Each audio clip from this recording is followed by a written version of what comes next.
Next باب ہے باب ای ساعۃ یحتجم واحتجم ابو موسیٰ لیلا. باب حجامہ کس وقت کروایا جائے، اور ابو موسیٰ اشعری نے رات کے وقت حجامہ کروایا. حجامہ جیسے کہ آپ کو معلوم ہے کہ جسم کے اندر کٹس لگائے جاتے ہیں اور پھر خون سک کیا جاتا ہے مخصوص طریقے سے، اور خاص طور پر جسم کے جس حصے میں خون کا دباؤ بڑھ جائے اور وہاں ورم محسوس ہونے لگے، پھولنے لگے، تو ایک خاص انداز سے جب وہ خون کھینچا جاتا ہے تو وہ ورم وغیرہ بھی ٹھیک ہو جاتے ہیں. عربوں کے ہاں ایک معروف طریقہ علاج تھا، اس سے بلڈ سرکولیشن میں بھی فائدہ ہوتا ہے. تو امام بخاری رحمۃ اللہ علیہ نے ابو موسیٰ اشعری کے رات کے وقت حجامہ لگانے کی بات اس لیے کی کہ لوگوں کے ذہن میں یہ وہم نہ ہو کہ رات کو حجامہ نہیں ہو سکتا. رات کو بھی ہو سکتا ہے، دن کو بھی ہو سکتا ہے، یعنی کسی بھی وقت لگایا جا سکتا ہے. ہاں، یہ اطباء کا خیال ہے کہ مہینے کے پہلے حصے کی بنسبت پچھلے حصے میں حجامہ زیادہ فائدہ دیتا ہے. یعنی چاند کے جو کیلنڈر ہوتا ہے نا، لونر کیلنڈر، اس میں چاند جب طلوع ہوتا ہے، یعنی پہلی رات کا چاند ہوتا ہے، تو 14ویں تک کی بجائے جب چاند جو ہے وہ ڈکلائن پہ ہو تو ان تاریخوں میں حجامہ زیادہ بہتر ہوتا ہے. حجامہ کی ہمارے دین میں بہت اہمیت ہے. رسول اللہ صلی اللہ علیہ وسلم نے فرمایا، معراج کی رات میں فرشتوں کی جس جماعت کے پاس سے بھی گزرا اس نے یہی کہا، اے محمد اپنی امت کو حجامہ کرانے کا حکم دیجیے، سینگی لگوانے کا حکم دیجیے. ابن عباس کہتے ہیں نبی صلی اللہ علیہ وسلم نے احرام میں اور روزے کی حالت میں حجامہ کروایا. احرام میں، روزے کی حالت میں. عام طور پر باقی چیزیں منع ہوتی ہیں نا ان میں. پھر نبی صلی اللہ علیہ وسلم نے جب زہریلی بکری کا حصہ کچھ کھایا تھا اور اس کے اثرات آپ کو بدن میں محسوس ہوتے تھے، تو زہر کے اثرات کو دور کرنے کے لیے بھی آپ نے حجامہ کروایا. یعنی ایک دفعہ آپ سفر پر روانہ ہوئے، احرام باندھ لیا تو اس کے کچھ اثرات محسوس ہوئے آپ کو، تو آپ نے ان زہریلے اثرات کو دور کرنے کے لیے حجامہ کروایا. پھر اسی طرح نبی صلی اللہ علیہ وسلم نے موچ کی وجہ سے بھی، جیسے پاؤں میں موچ آ جاتی ہے نا، اس کی وجہ سے بھی آپ نے حجامہ کروایا. جابر رضی اللہ عنہ کہتے ہیں کہ نبی صلی اللہ علیہ وسلم اپنے گھوڑے سے کھجور کے کٹے ہوئے تنے پر گر پڑے، اس سے آپ کے پاؤں کا جوڑ متاثر ہو گیا. وکیع کہتے ہیں کہ حدیث کا مطلب یہ ہے کہ نبی صلی اللہ علیہ وسلم نے موچ کی وجہ سے سینگی لگوائی یا حجامہ کروایا. بلڈ پریشر کے علاج میں حجامہ بہت مفید ہوتا ہے. رسول اللہ صلی اللہ علیہ وسلم نے فرمایا، جب تم میں سے کسی کا خون بھڑکنے لگے، یعنی جوش مارنے لگے، بلڈ پریشر ہو جائے، تو وہ حجامہ کروائے، کیونکہ خون کے جوش مارنے سے آدمی کی موت واقع ہو سکتی، یعنی اتنا خطرناک ہے یہ. اب اس کے اوقات کون سے ہیں؟ بہترین تاریخیں سنن نبی داؤد کی روایت میں ہے، یعنی جو شخص چاند کی 17، 19 اور 21 تاریخ کو حجامہ کروائے اسے ہر بیماری سے شفا ہوگی. یہ حدیث ہے. نبی صلی اللہ علیہ وسلم نے فرمایا، بہترین دن جس میں تمہیں حجامہ کروانا چاہیے وہ چاند کا 17واں، 19واں اور 21واں دن ہے. میں معراج کی رات فرشتوں کے جس گروہ کے پاس سے بھی گزرا اس نے یہی کہا کہ اے محمد حجامہ کروانے کا اہتمام ضرور کرنا. اور یہ سلسلہ صحیحہ کی حدیث ہے. ممنوع دن کون سے ہیں؟ سنن ابن ماجہ کی روایت ہے، آپ صلی اللہ علیہ وسلم نے فرمایا، اللہ برکت دے جمعرات کو سینگی لگوایا کرو. ٹھیک ہے. اچھا، یہ سینگی آپ کہہ رہے ہوں کہ کبھی میں حجامہ کہتی ہوں، کبھی سینگی کہتی ہوں. سینگی کا لفظ ہے نا سینگ سے ہے.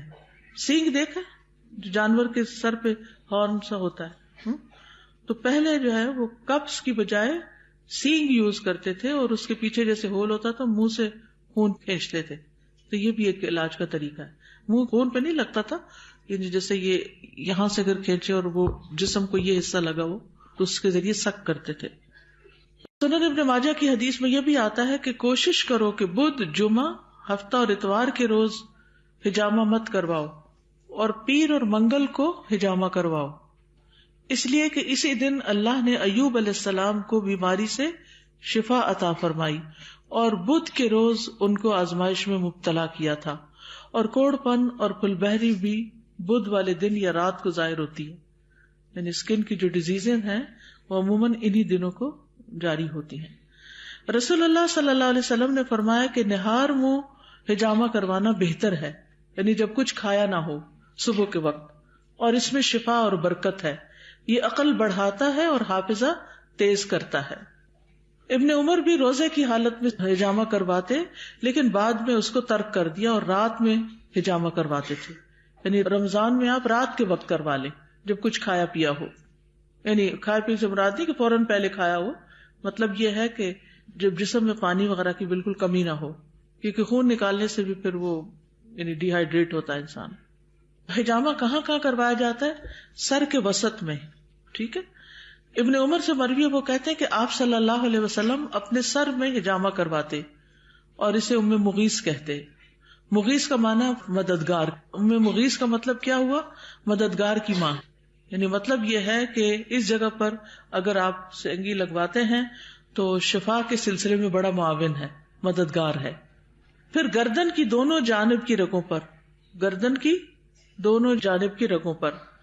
انس کہتے ہیں کہ نبی صلی اللہ علیہ وسلم نے 3 مرتبہ ہجامہ کروایا، گردن کی دونوں جانب کی رگوں پر اور کندھوں کے درمیان، کمر کے اوپر شروع میں، یہاں درمیان میں.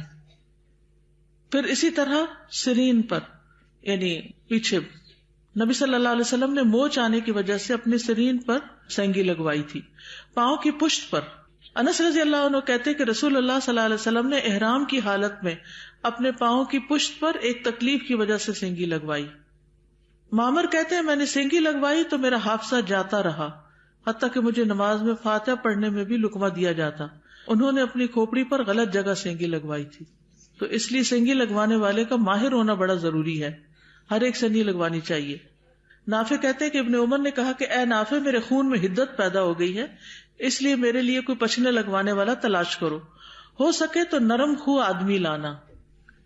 نرم خو، نرمی کرنے والا ڈاکٹر جو ہے وہ ویسے اس سے ملاقات کر کے آدھی تکلیف دور ہو جاتی ہے.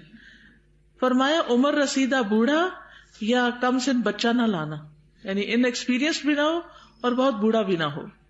رسول اللہ صلی اللہ علیہ وسلم نے فرمایا جو ایسے ہی طبیب بن کر علاج کرے اور طب اور علاج معالجے میں مشہور نہ ہو تو وہ ذمہ دار ہے. یعنی اس سے پوچھ ہوگی کہ جس کو علاج کرنا آتا نہیں اور وہ خواہ مخواہ علاج کرنا شروع کر دے، پھر اگر اس سے کوئی غلطی ہو تو پھر اس کی پوچھ ہوگی.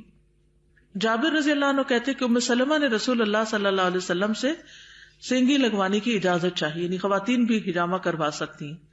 تو نبی صلی اللہ علیہ وسلم نے ابو طیبہ کو حکم دیا کہ انہیں سینگی لگوائے. راوی کہتے میرا خیال ہے کہ جابر کہتے ہیں کہ وہ ان کا رضائی بھائی تھا یا نابالغ لڑکا تھا. بہرحال یہ ہیں چند باتیں ہجامہ کے سلسلے میں. Hijama is a very good method of treatment. It is a real miracle because there are very fine scratches put on the top surface of the skin. The skin is made up of the epidermis and the dermis. The epidermis has 5 layers. The dermis has 2 layers, the papillary and the reticular layer. When it comes to the epidermis, there are no blood vessels. So when we do hijama, actually, it is sort of a capillary filtration from the deeper tissues, the blood comes out. It's a real miracle. The correct method of doing hijama is where you don't cut deep into the dermis. The capillaries are in the lowest layer of the dermis.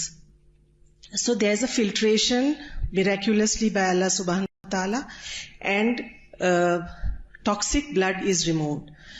There has been research, and David Parker researched on it. He went to the microscope and examined all the hijama blood of his Yemeni friend.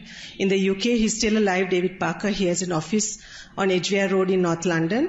And he found that there were all broken blood cells, anisocytes, crenated, there were heavy metals, there were cholesterol plaques. There were no proper blood cells. There were no good blood cells. So it is toxic blood that comes out. Also, hijama is a holistic health module. It treats spiritual, physical, mental, social and psychological illnesses.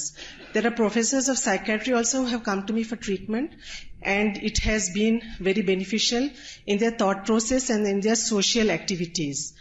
In hijama, people who are possessed with a jinn, they also get cured. People who have black magic also get cured. There are lots of ladies who come with depression, and it is very, very effective in depression. Also in hormonal disturbances, which is very common in nowadays amongst the young girls, that is polycystic ovarian syndrome and also infertility. It is very, very effective in that. With hijama, the hormonal cycles are all streamlined and lots of ladies conceive very normal, healthy babies also. So hijama has no side effects. If somebody asks me, iske kya side effects, I would say faida hi faida.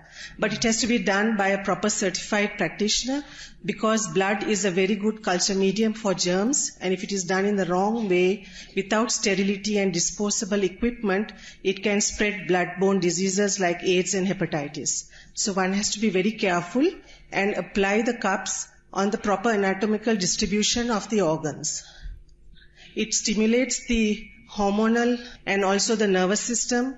It stimulates the circulatory system, the lymphatic system, and also it releases endorphins, which remove pain and make the patient happy and light. Alhamdulillah. I'm a certified practitioner from the UK Hijama regulatory body, Alhamdulillah, and I do free service in G8. I have a clinic.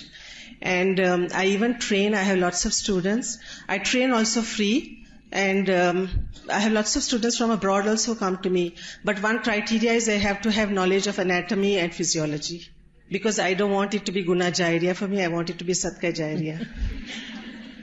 And also yesterday Ustaza spoke a lot about black seed oil. I want to mention one tip if you give me time. Black seed oil is very effective in minor skin abrasions and also fungal infections of the skin. And ladies who use sanitary napkins or panty liners, if they apply it like a lotion in their perineal area before using them, it is very effective. It doesn't cause any irritation, especially postpartum after childbirth when a lady is wearing it for a long time. Also in the groins, when it is applied, it doesn't cause any fungal infections and itchiness. Also after removing pubic hair, when black seed oil is used, there's no itchiness and soreness and redness. And as a routine, one should, especially in this weather where there's moisture and damp and coldness and all that, fungal infections of the skin are very common, especially in the warm creases of the body like the armpits, the groins, and also between the toes. You get fungal infection and you get athlete's foot, which is very difficult to treat later on. It takes a long time. So as a routine, apply black seed oil in these areas before you get ready. Inshallah, you will not have any fungal infection or itchiness. Thank you. Jazakallah. حدثنا أبو معمر حدثنا عبد الوارث حدثنا أيوب عن إكرمة عن ابن عباس قال احتجم النبي صلى الله عليه وسلم وهو صائم.